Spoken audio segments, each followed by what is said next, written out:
A Marine. In aisle 6. Hands up, a gun pointed at his chest.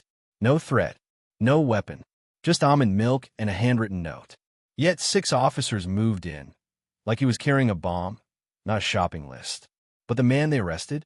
Staff Sergeant Malik Darnell Shepard. Elite sniper. 3 tours. One of the few who made it out of Kajaki alive. And now, dragged across the floor of a supermarket like his medals meant nothing. What would your town do if this happened?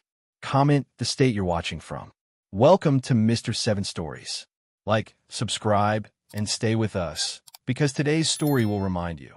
Silence is not weakness. It's how the strongest choose to change the world. Now, let's follow what happened next to Staff Sergeant Malik Shepard. Monday afternoon, around 4:15 p.m., June sunlight sliced through the parking lot of Clear Haven Supermart. The kind of place folks stop by just to grab some eggs, bread, or almond milk before heading home. Malik Darnell Shepard, 36, had been back from Afghanistan less than a week. He walked into the store unnoticed. He wore a faded gray sweatshirt, worn-down boots, and a pair of noise-canceling headphones.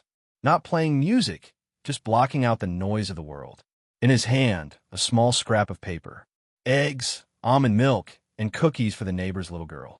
His back still ached from the night he'd spent on the hard mattress at the Elmswood Veterans Clinic. It was the only place he could crash after the long flight, before he had the strength to make it home to Glenfield Heights.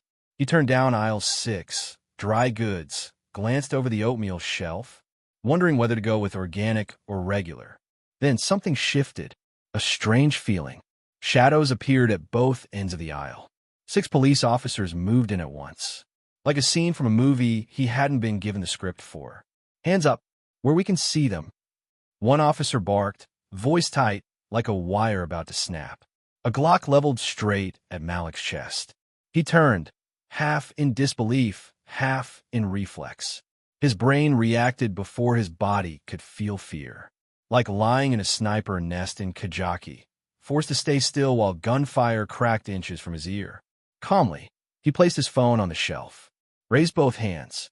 Officers, I think you got the wrong guy, he said, voice low and steady. Turn around. Now. No room to argue. No moment to explain. The cuffs were on in under 10 seconds. Cold. Tight. An older woman clutched her purse. A girl near the freezer pulled out her phone and started recording. A man whispered, "What did he do?" The answer came from a young officer, still catching his breath. Matches the description from the Redstone robbery last night. Malik heard every word. Each one stung with disbelief. I live here, he said, still facing the metal shelves. I just got back from Afghanistan 5 days ago. My ID's in my wallet. No one responded.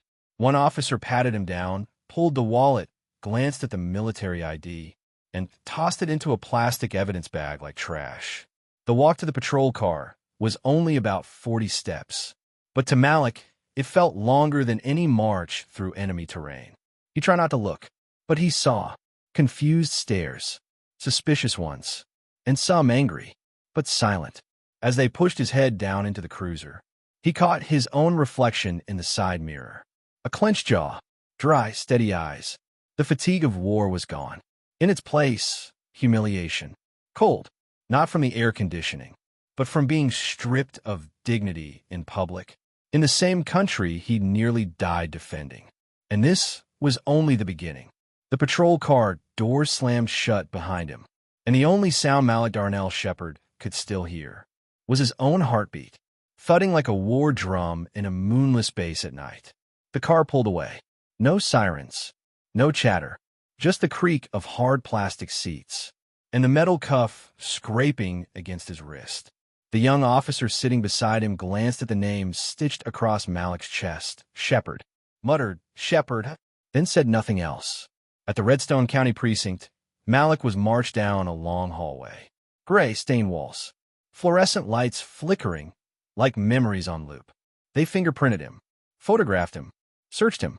His wallet now sat inside a plastic bag. His phone, left somewhere in that shopping cart. "I'd like to make a phone call," Malik said, standing in front of a glass panel shielded by thick plexiglass. "After we confirm your identity," replied a sergeant named Denise Hampton, eyes locked on her keyboard. They placed him in a holding cell. No chair, no clock, no window, just 4 cinder block walls, and the sharp, sour smell of mildew. He sank onto the concrete floor, leaned against the wall. His back throbbed, not from a mattress at the Elmswood Veterans Clinic, but from the weightlessness, from having no control. The last time Malik felt like this was in Helmand, the night his unit spent 16 hours in a sniper hideout during a sandstorm, waiting for a single signal to rescue a convoy. At least then, there had been a mission, a reason. Now, he was a soldier tossed into a concrete box. Because he matched a description, every time he closed his eyes, the echoes came rushing back. The roar of choppers, the distant boom of mortars, the stare of children from rooftops in Afghanistan. He'd learned how to tell which stares were innocent and which meant danger. But no one had ever taught him how to read the stare of an American who looked at him like he was the threat. On American soil, the night dragged on in silence. No visitors. No explanation. He thought of his mother, Thelma Grace Shepard, back home in her small kitchen in Glenfield Heights. She didn't even know he was back. He'd planned to surprise her this weekend. He had imagined the moment. She'd open the door, still holding a dish towel, and burst into laughter. "You really came home, Malik? I knew it." Instead, she was probably asleep, or waiting for a call that would never come, while her son sat in a jail cell, labeled a nameless thief. Around 3 a.m., a voice murmured from beyond the bars. Too faint to make out. Malik didn't answer. He just sat there, his back to the wall, eyes wide open. There's something about the silence of a jail cell. Something that feels like a battlefield.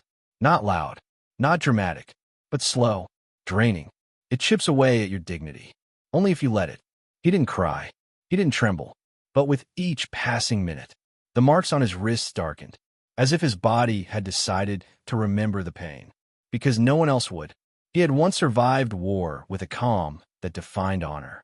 Now, he was just trying to survive in an America where a black soldier could be arrested in a supermarket and forgotten in a room without even a clock.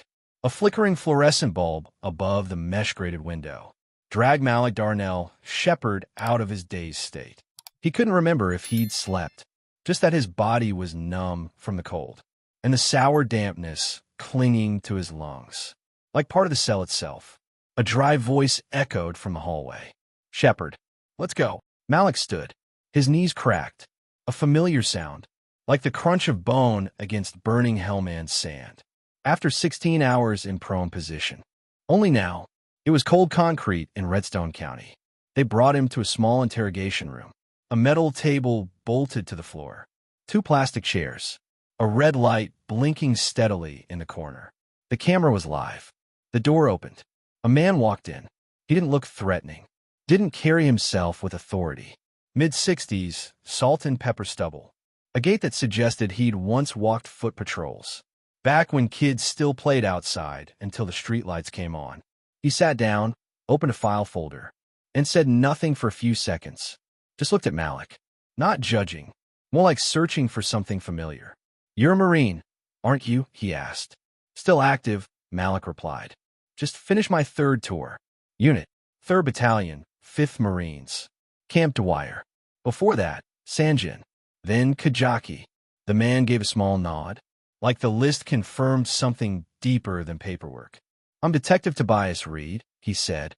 "Used to be patrol back when Reagan was still in office. Now I mostly handle mistaken arrests, ones that shouldn't have happened in the first place." He slid a photo across the table. Grainy. Surveillance cam still. Taken outside a liquor store. A man in a dark hoodie, jeans, with patchy facial hair. "Suspect from last night in Redstone," Tobias said. "That's what led them to storm Clearhaven, like it was a manhunt." Malik stared at it. This is why I had a gun pointed at me while picking oatmeal." "I'm not saying they were right," Tobias exhaled. "I'm saying that's the reason they gave." He turned back to the file, typed a few lines on an old tablet, then flipped to the next page. "Your military ID's been verified." It was noted in the report, but no one bothered to follow up. "I've just filed a recommendation for immediate release. Might take a few hours, but you'll be out before this afternoon." Malik raised an eyebrow. That's it. Tobias didn't look him in the eye when he answered. You're right. That's it. Wrong guy. Wrong description. No one's being charged. Just a mistake. What about the people who filmed it yesterday?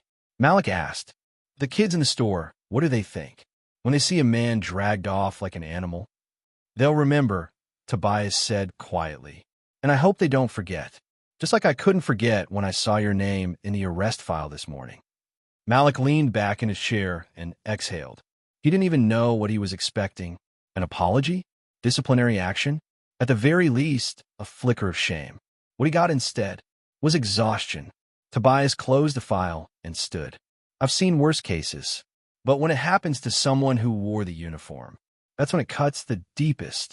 He walked out, leaving Malik alone. The door closed without a sound. Only the red camera light kept blinking. Malik didn't sit back down. He stood up. This time, he didn't lean on the wall. He stood straight, silently. Not because anyone told him to, but because the only thing he still owned, in a system that looked away, was his posture. By late morning, Sergeant Denise Hampton returned, with a clipboard and a torn plastic bag. Inside his wallet, a receipt for temporarily seized items, belt watch, and a wrinkled note scrawled in pen.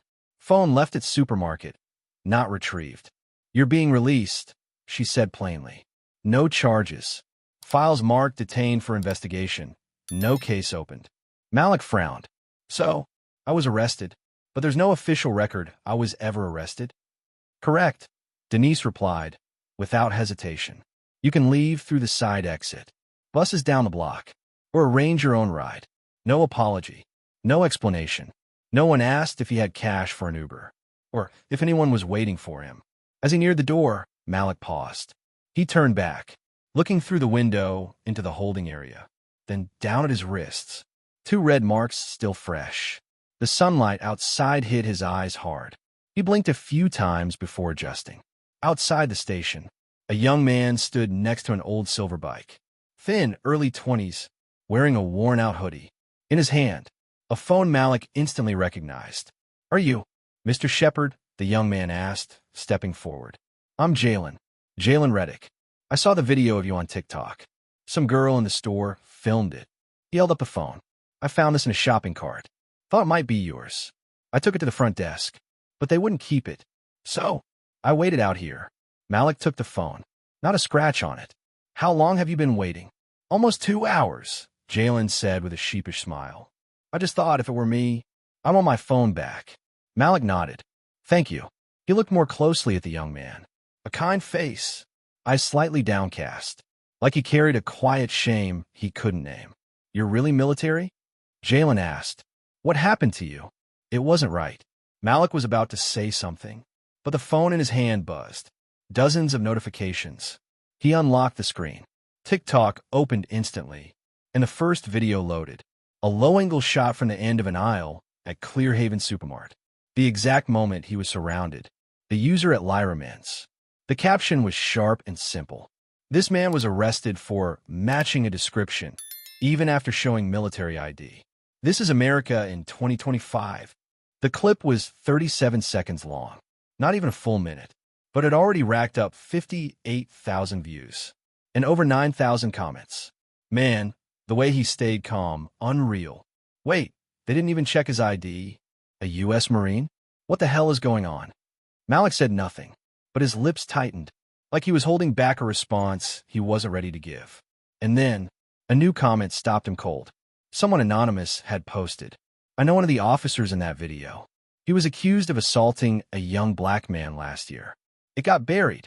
Malik read the comment 3 times. His eyes narrowed, not from anger, but something deeper. An old instinct. Recon Marine intuition. Awake again. He turned to Jalen. You work at the supermarket? Nah, Jalen said. I do shifts at the auto shop nearby, but I stop by Clearhaven a lot. What? Malik didn't answer. He slipped the phone into his pocket, gripped the strap of his wallet, then turned, glancing back at the police station behind him. This story wasn't over, and this time, he wasn't going to wait for the system to speak first. That afternoon, Malik Darnell Shepard returned to his small apartment in Glenfield Heights. a place still dusty from nearly a year of deployment. He dropped his wallet on the table, took off his jacket, and stared at his phone screen. Messages, alerts, emails, a flood. Then, a new notification lit up. Elijah Navarro tagged you in a post. Malik blinked. Elijah Eli Navarro, the young Marine he once pulled from the rubble in Helmand, after a mortar strike split their sniper nest in two. He tapped the post. The cover photo was grainy. An old snapshot of their unit outside Camp Dwyer. Malik in the center. Elijah off to the side, shirt torn, forehead bandaged, but still smiling. And the post? It read like a war drum in plain text. The man in that video, wrongfully arrested by Redstone police, is Staff Sergeant Malik Shepard. He saved my life. I know because I was there. 2019. Helmand. Our team was trapped between two firefights. I was injured, couldn't move. Malik didn't just drag me out of the kill zone. He fired with inch-perfect precision to carve a path to safety. He was the one who stayed calm when everything around us was falling apart. He taught me how to breathe when fear tried to crush your lungs. And now, they treat him like a criminal because he matched a description? I don't know what you call that. But to me, that's an insult. The post was over 600 words long, poured from memory, respect, and a quiet fury, written by a right hand that once carried live rounds.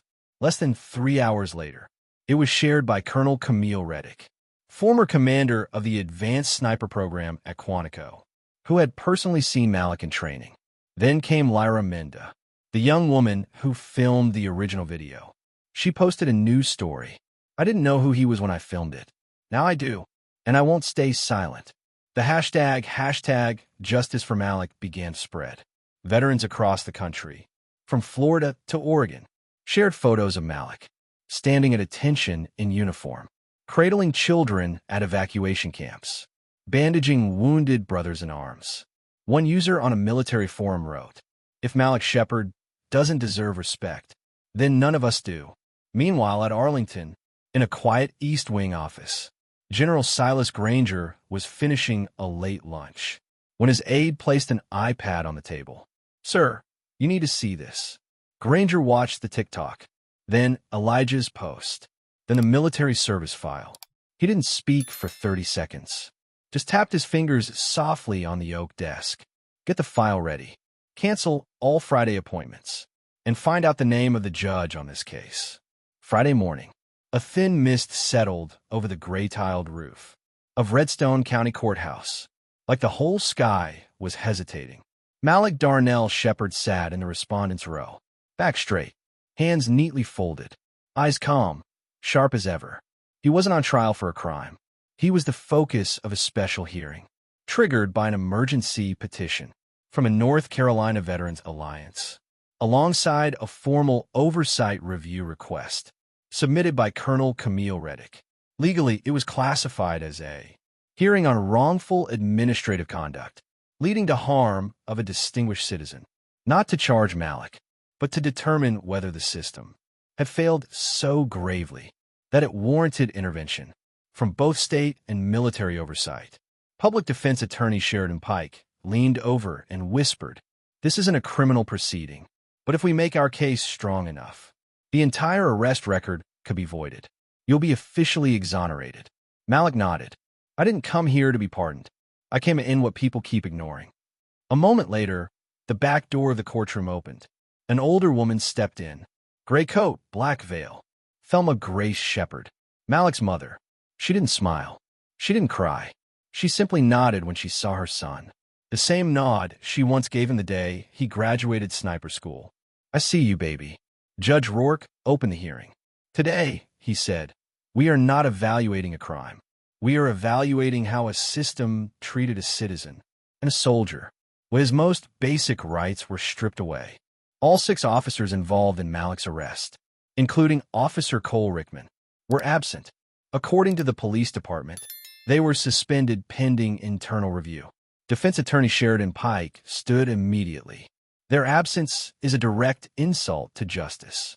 We submitted summonses, but the department cited administrative reasons for delay. We are formally requesting public disclosure of all unacknowledged communications from the night Mr. Shepard was detained. She presented leaked body cam audio. In it, Rickman's voice was clear. "Just cuff him. Matches the description. Check later." Judge Rourke paused. "Mr. Shepard," he said, "I see here you presented military ID and identification, yet were held solely for matching a suspect's description. Is that correct?" "Yes, Your Honor." "Any criminal record?" "No, sir." Rourke sighed, rubbed his forehead. "And no one apologized?" Malik silently shook his head, just as the judge lifted his gavel, ready to close the case as a regrettable mistake. The courtroom doors flew open again. A tall black man in military fatigues stepped in. The dark coat he wore carried 4 shimmering stars on each shoulder. His chest glinted with medals, each aligned like a page of military orders. General Silas Granger, commander of the Eastern U.S. Forces. He didn't glance around, didn't acknowledge anyone. He walked forward with purpose and stopped at the witness stand. "Permission to speak, Your Honor," he said, his voice deep, measured, like a hammer falling in the Pentagon briefing room. Judge Rourke froze. Yes, General, you may." Granger turned to Malik, looked him in the eye. "Staff Sergeant Malik Shepard, I've followed your record since 2013. You are an elite sniper, a steady commander, a soldier loyal to honor above all." Then he faced the bench. "Your Honor, what happened to him was not an oversight. It was a systemic failure. A failure to distinguish suspicion from service. A failure that tarnished the integrity of our military, in the very halls meant to defend justice." The courtroom went still. A curly-haired female reporter near the back wall was scribbling furiously, her hand shaking.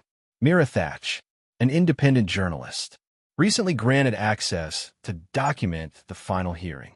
Granger stepped forward one more time, faced Malik. "On behalf of every officer who has ever given you a command, I apologize. You didn't deserve to be handcuffed in a supermarket because no one bothered to confirm your name." The air in the courtroom grew so heavy, even the smallest sound felt too loud. Someone in the gallery let out a faint hum. It was Thelma. Judge Rourke set the gavel down. His voice was lower now, but steady. "Staff Sergeant Malik Shepard, I cannot undo what was done, but I can clear your record. And in the name of justice, I officially declare you did nothing wrong." He paused, then said what the whole nation had been waiting to hear.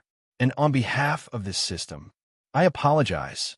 After officially ordering Malik Darnell Shepard's record expunged and issuing a formal apology in open court, Judge Everett Rourke didn't strike the gavel right away.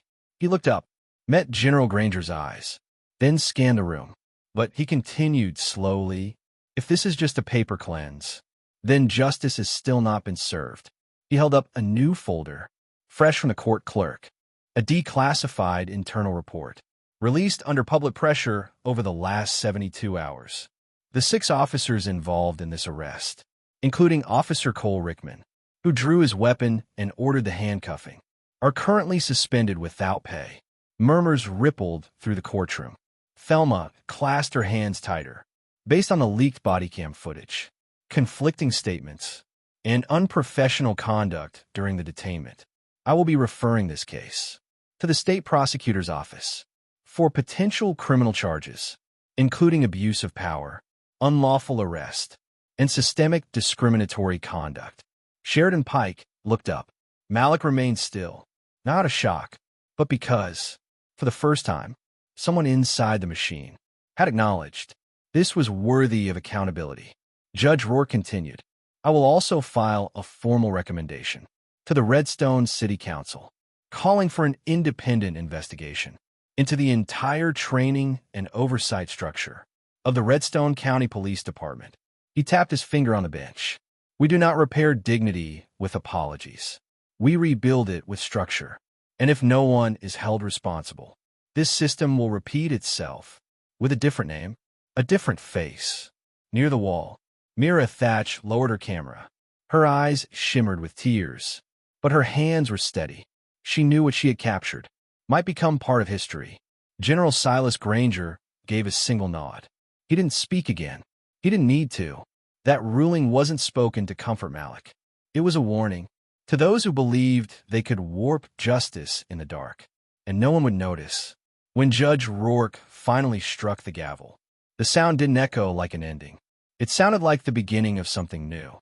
Malik rose to his feet. He didn't look away from the bench.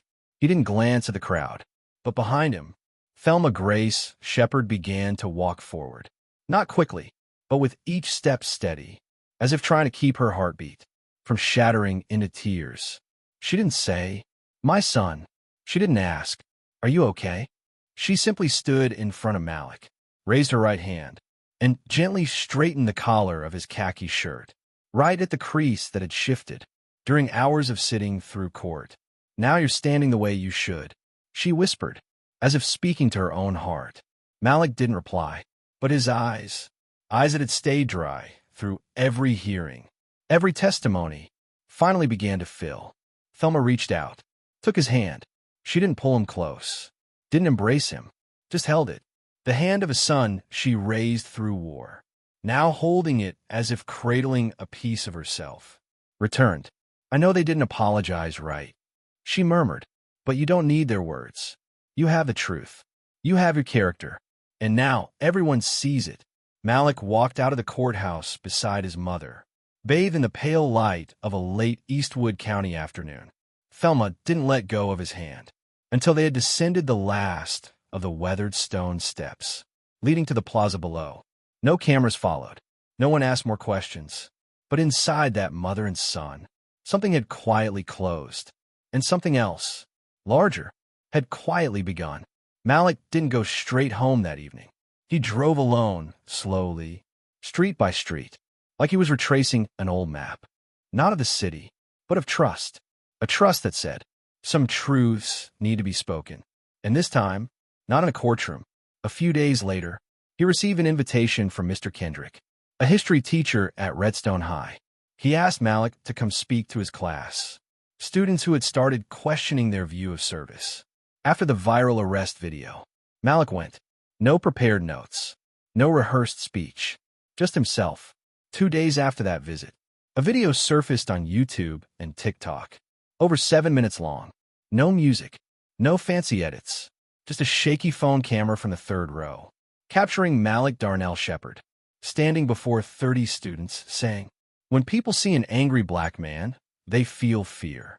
But when they see a black man stand still, in the face of humiliation and prejudice, they're forced to face the silence inside themselves." The clip spread faster than anyone expected. In under 24 hours, 130,000 views. In 48, over 1 million. By the weekend, 3.2 million views and nearly 200,000 shares. The video's title was simple: "The Soldier Who Didn't Need to Shout to Be Heard." Local news picked it up first, but was soon outpaced by a national veterans program on PBS. They aired his full speech during Sunday primetime. No commercials, no commentary, just Malik, in a faded military uniform, standing tall, just like his own words once said. "I don't need forgiveness. I just want to be seen." On social media, one user wrote, "I never cared about the military, but if there are men like him, maybe I was wrong."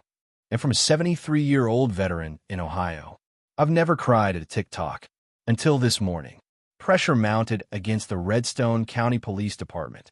In just 3 days, over 25,000 signatures were delivered, demanding a formal investigation into the incident at Clearhaven Supermart. Journalists began digging into the record of Officer Cole Rickman, the first officer to draw his weapon that day, and they found it: an excessive force arrest last year, an internal complaint that had been redirected for internal handling, and a short, never-before-released clip showing Rickman shouting at a 13-year-old boy in Wells Park. By Tuesday afternoon, the Redstone County Police Department was forced to respond. The official statement read, "We apologize for the incident at Clearhaven Supermart. We are committed to reviewing our detainment procedures and use of force protocols." Officer Colton Maddox, who issued the direct order to cuff Mr. Shepard, has been placed on administrative leave pending an internal investigation. Human rights organizations quickly challenged why no formal report had been filed and why no immediate disciplinary action was taken against the full arresting team. There was no applause after the press release, no cheering, but across the state, veterans quietly gathered outside the police department, not to protest, but to stand watch in silence. Yet for Malik, this reaction was never the goal. He wasn't seeking punishment. He was searching for healing. And, for the first time in weeks, the people of Redstone Heights no longer referred to him as the victim. They called him by his full name, with quiet, steady respect. Staff Sergeant Malik Darnell Shepard. A small group stood shoulder to shoulder, in weathered uniforms, holding handmade signs. I fought for America. I didn't fight for America to forget Malik. And among them, Jalen Reddick, the young man who returned Malik's phone, now wearing his late father's jacket. Standing tall, the story was no longer just about a wrongful arrest. It had become a reminder that the silence of one man can carry farther than 1,000 shouts. 1 week after his school speech went viral nationwide, Malik received a phone call from an unfamiliar number. He almost let it go, but something told him to pick up. "Mr. Shepard, this is Ariana Quill, director of the Ashwood Youth Center." A steady middle-aged voice said, "We got a group of teens that the press likes to call lost causes, but I don't believe that." A pause. "They saw your video." And one boy, a kid who's never spoken a word in group, looked up and asked, "Is that man coming here?" Malik was silent for a few seconds. Then he answered, no hesitation, "Wednesday. I'll come." But no cameras. That afternoon, Malik wore a charcoal hoodie, jeans, and a pair of walking shoes that had crossed more sand dunes than the number of cities he'd ever visited. He didn't come to teach. He came to be present. The Ashwood Youth Center was a simple white building, tucked between two aging warehouses. No flashing signs, no revolving doors, just a small plaque that read, "Everyone deserves a second chance." Ariana met him at the door. "They don't trust grown-ups easily," she said as they walked in. "But today, I think they'll listen." The common room was about the size of a large classroom. 15 kids, ages 13 to 17, sat scattered throughout, some with arms crossed, others with feet on the tables, like their bodies had learned to guard themselves before their words could. Malik stepped in. "No mic, no lecture notes. I'm not here to tell you how to live." He began, his voice low, measured. "I'm not your parent. I'm not a preacher. I'm someone who's been seen as a shadow of himself." A few heads lifted. "I was once arrested in a supermarket, just because I matched a description. No yelling, no fighting. But I remember every look, from grown-ups and kids, and no one said a word." He walked a slow circle around the room, not imposing, but grounded. "You might think no one cares about you. I used to think that too. But if I'm standing here today, it means at least one person in your life was right about you." From the back, a boy spoke, barely louder than a whisper, as if afraid of his own question. "Did you forgive him?" Malik paused, looked straight at him. "No, but I don't carry anger like a sack of bricks. I carry it like a road sign, a reminder not to go that way again." Some faces softened, not because the words were elegant, but because for the first time, someone had spoken truth to them, without judgment. One breezy afternoon in mid-July, the wind swept gently across the tin roof of Northside Impact Center, a once-abandoned warehouse, now painted and reborn as a youth community center for Glenfield Heights. From a distance, you could spot Malik Darnell Shepard in the back lot. Gray t-shirt, dark sweatpants, no name tag, no rank, just a whistle around his neck. And those sharp eyes that one saw through dust storms in Kajaki. He didn't teach martial arts. He didn't talk much about war. But every Monday and Thursday, a small group of young people gathered, some just expelled from school, some newly released from juvenile facilities. Malik taught them how to read a room. Watch how someone stands, not just how they speak. He taught balance, how to stay upright when pressure comes from all directions. He taught listening, not to reply, but to understand. One day, a boy asked, "Did you ever kill someone?" Malik didn't flinch. "Yes, and that didn't make me stronger. What kept me alive was knowing when not to pull the trigger." Little by little, 2 kids, then 4, then a dozen began to show up. Not for grades, but because here, they didn't have to prove they were good, to be heard, or to be taught. Every session ended in a circle. Everyone had to share one thing they learned, not necessarily from Malik, but from each other. Thelma Grace Shepard, Malik's mother, often brought a jug of iced tea and a box of cookies. She didn't preach. She just sat quietly, smiling, when a child tied their shoelaces for the first time, or greeted her with both hands. One evening, as Malik was stacking chairs, a girl named Kira, 15, recently suspended for fighting, asked him softly, "Do you feel like yourself again?" Malik paused, looked up, didn't look away. "No," he said. "I see myself more clearly now. And that is even better." On the front of a metal cabinet at the center, someone had taped a faded printout, a photo of General Silas Granger, placing a hand on Malik's shoulder in court. Below it, in black marker, someone had written, "Silence is not weakness. It's how the strongest choose to change the world." The story of Malik Shepard was never about anger. It was always about resilience, not about shouting louder, but standing still at the right moment. So the whole system had no choice but to listen. And in that stillness, he didn't just reclaim his dignity.